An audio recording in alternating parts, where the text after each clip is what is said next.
يقول فضيلة الشيخ محمد بن صالح العثيمين وفقكم الله، السلام عليكم ورحمة الله وبركاته. وبعد، وعليكم السلام. سمعنا في برنامج الفتاوى الذي يذاع بالراديو أصوات نساء يسألن، ولكنها المرة الأولى التي يظهر فيها صوت المرأة عبر إذاعة القرآن الكريم، ونعلم أن سماحتكم من الحريصين والحمد لله على الخير، فبودنا لو وضحتم لنا ولمن قد يلتبس عليه الأمر في ذلك، هل صوت المرأة عورة؟ وما حكم إذاعته بعد تسجيله؟ وقد ترون وما حكم إذاعته بعد تسجيله؟ إذاعته نعم، في بعد تسجيله. بعد تسجيله. نعم.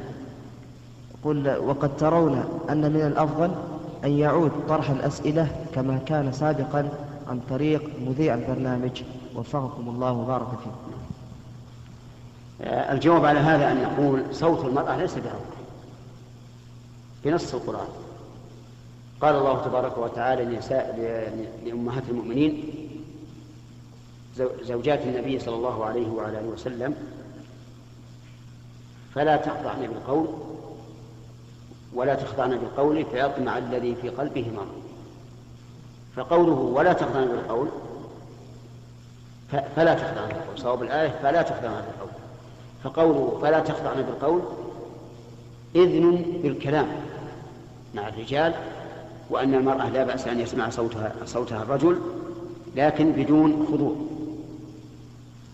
وكذلك كانت النساء في عهد النبي صلى الله عليه وعلى آله وسلم تأتي إلى الرسول عليه الصلاة والسلام في مجلسه، تأتي المرأة إلى الرسول صلى الله عليه وسلم في مجلسه وتسأله والرجال حاضرون، فلا بأس أن يسمع الرجل صوت المرأة، لكن يبقى هل الذين يستمعون إلى صوت المرأة يتمتعون بهذا الصوت أو يتلذذون به؟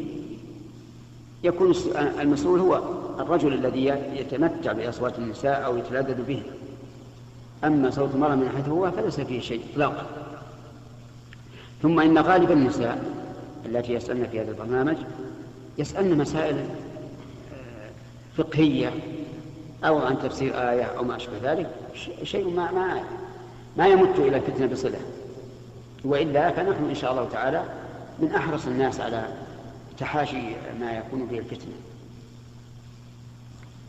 وش السؤال؟ بقية السؤال. لا، هو كما كان سابقا ما أعرف أنه كان سابقا، لعله يريد نور على الدرب. نور على الدرب يكتب بأوراق يعني رسائل تأتي إلى الإذاعة وتعرض على المشايخ، ولا حاجة أن نقول المرأة تسمع المذيع ثم المذيع ينقل سؤالها إلينا، لأن هذا يؤدي إلى أن يستغرق وقتا أكثر فتقل الأسئلة في هذا البرنامج. البرنامج كانوا يذيعون 10 دقائق فقط، طلبنا منهم أن يكون ثلث ساعة لأنه أوسع للناس، واليوم اتصلوا بنا وقالوا أنهم جعلوه ثلث ساعة، وهو يذاع الساعة 5:45 بعد العصر من كل أحد وكل أربعاء، وستكون إن شاء الله إذاعة في رمضان كل يوم عند الإفطار.